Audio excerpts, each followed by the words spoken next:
يلا علي سمي بالرحمن ودوق. يلا بسم الله.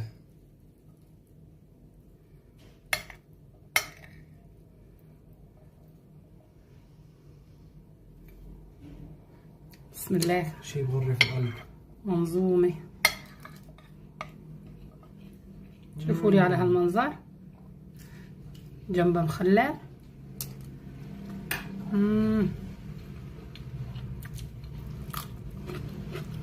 شيء رائع. غير شكل.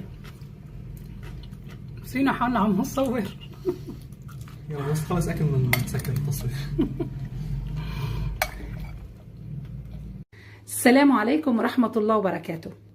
عرفتوا ايش هي الطبخة ما قبل ما اقول؟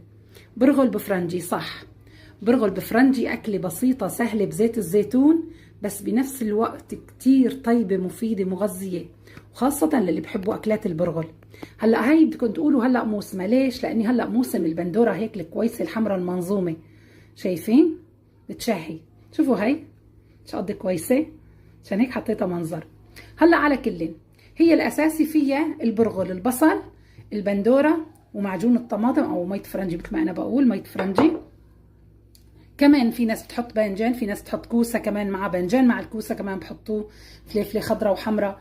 انا هون دقتها بتركيا عند ناس اتراك جيراننا بيحطوا لها حمص، بتطلع كتير طيبه، حمص منقوع ومسلوق كمان بتطلع طيبه. جربتها قبل هالمره وفعلا طيبه، وانا هالمره هيك بدي اسويها مثل ما دقتها، وان شاء الله رح تعجبكم.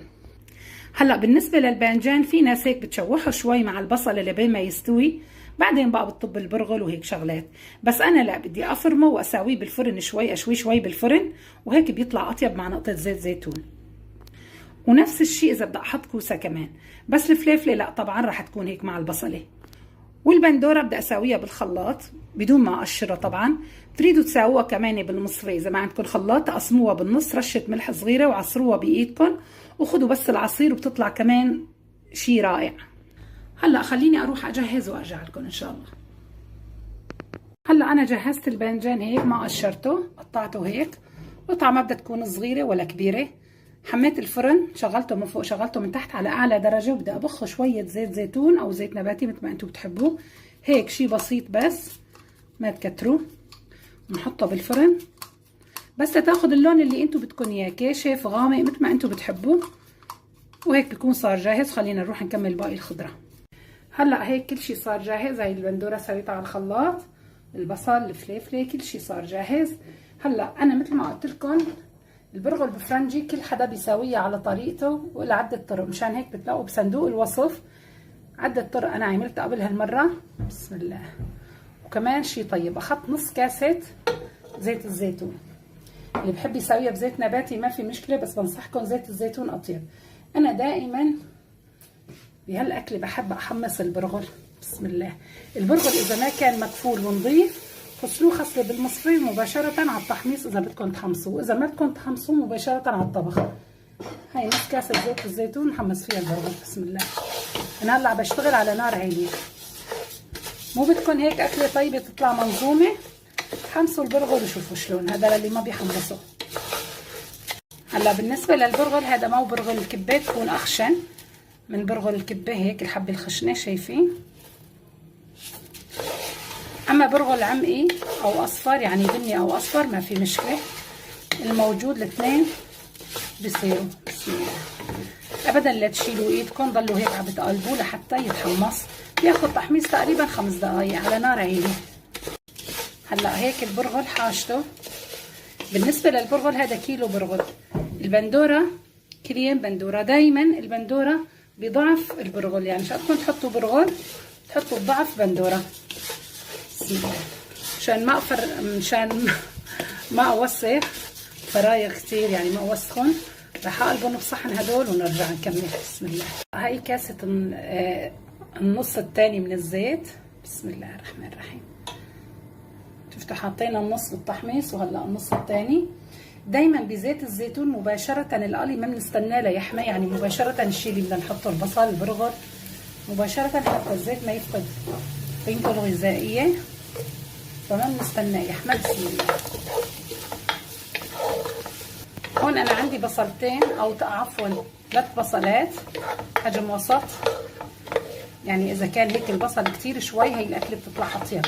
بعدين هذا البصل على نار عاليه خليه ياخد شوي لون، جربوا هيك اللي بس بخليه هيك بس يستوي ما ياخد لون، يجرب يخليه ياخد لون وشوفوا شلون الطعم بتفرق كتير. بسم الله.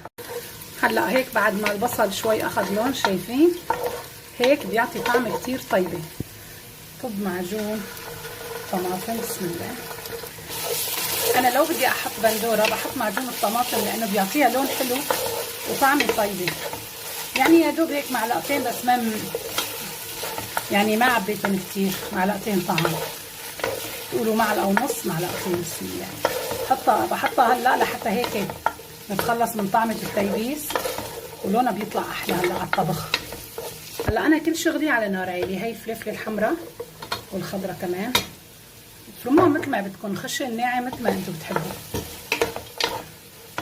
انا الفلفله ما بدي اطبخها كتير او ما بدي اقليها كتير، يا دوب هيك شي بسيط بس لحتى هلا ما تدوب بالطبخه او هيك تصير طريه كتير ما بتطلع طيبه.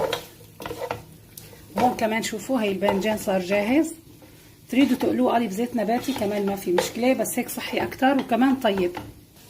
وهي معلقه فلفله حمراء حده، هذا اختياري، تريدوا تحطوها او تحطوا حده حلوه ما في مشكله. هلا انا صار لي ثواني بس حاطه الفلفله، يعني ما خليتها طاول على النار. بدي احط عصير البندوره. بسم الله الرحمن الرحيم. هلا على نار عاليه بدي اتركها لحتى تغلي، بس طبعا بدي احط الملح حسب الرغبه. انا حطيت معلقه كبيره. في ناس هتقول لي معلي انت ليش بتكتري ملح؟ انا ما بكتر ملح، بس الملح هون بتركيا ما بملح كتير، مشان هيك بكتر الملح شوي صغيره. بسم الله. طبعا هلا وقت تغلي بندوق ملحه، بنظبط ملحه على نار عاليه. هلا مغطيه شوي. هلا اللي بده يقول لي معلي نحن عيار البندوره اللي قلتيه للبرغل ما رح نعرفه، الضعف ضعفين، فبقول لكم لكل كاسه برغل نفس الكاسه بنعير كاستين عصير بندوره.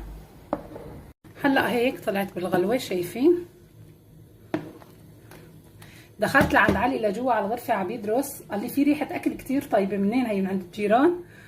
قلت له من عند الجيران؟ بحياتنا ما شمينا ريحه اكل من عند الجيران هم بتركيا. بسم الله الرحمن الرحيم. هلا نطب البرغل. عن جد ما بيطلع ريحه اكل طاول، يعني بالبينه كنا بسوريا كل شوي ريحه اكل شكل. طبعا حاولوا تنزلوا البرغل على اخر حبه. بسم الله. عن جد بسوريا بحلب ريحه الاكل من كل طرف، اذا طلعنا على البركون، اذا على باب الصقاء.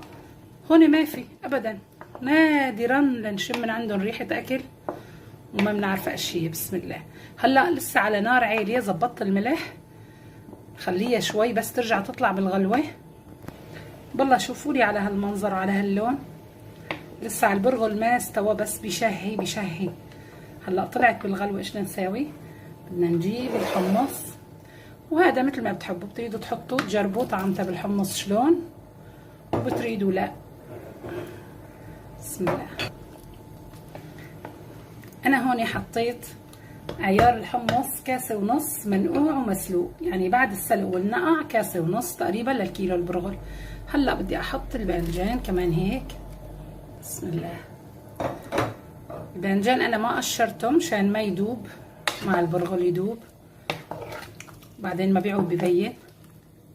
بسم الله. هيك بنحرك من تحت لتحت على الخفيف، نار عاليه. هلا بدي اتركه على نار عاليه لحتى يشرب شوي من هذا الصوص او يشرب شوي من ميته ونرجع. وهلا بعد ما هيك شرب شوي من المي مثل ما انكم شايفين، بوطي النار مثل الشمعه وبغطيه. وهلا بعد ما غطيت ببدا بعير 20 دقيقه. بعد 20 دقيقه بجيب اشوفه اذا كان لسه بده دقيقتين 3 كمان ولا حاجته. هلا هيك البرغل بفرنجي صار جاهز بعد ما استوى 20 دقيقه. بعدين طفيت عليه وتركته كمان 20 دقيقه حتى يرتاح. بسم الله الرحمن الرحيم. شوفوا لي على هالمنظر، على هالمنظر. لازم هلا بعد ما يخلص هذا الفيديو تشوفوه، تقوموا مباشرة او بكره بساوي برغل بفرنجي على هالطريقة.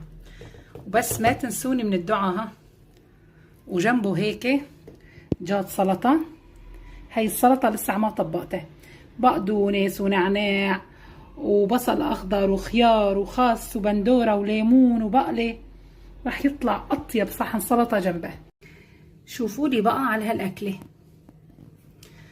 برغل بفرنجي، جربوها صدقوني ما رح تندموا، كتير طيبة، أكلة منظومة غير شكل، وجنبها سلطة أو لبن بخيار أو لبن عيران مخلل فليفلة. فعلا كتير بسيطة بنفس الوقت كتير طيبة، أطيب بكتير من أكلات اللحمة والفروج بكتير. جربوها وادعولي، وإذا عجبتكم لا تنسوا الاشتراك واللايك. والسلام عليكم ورحمة الله وبركاته.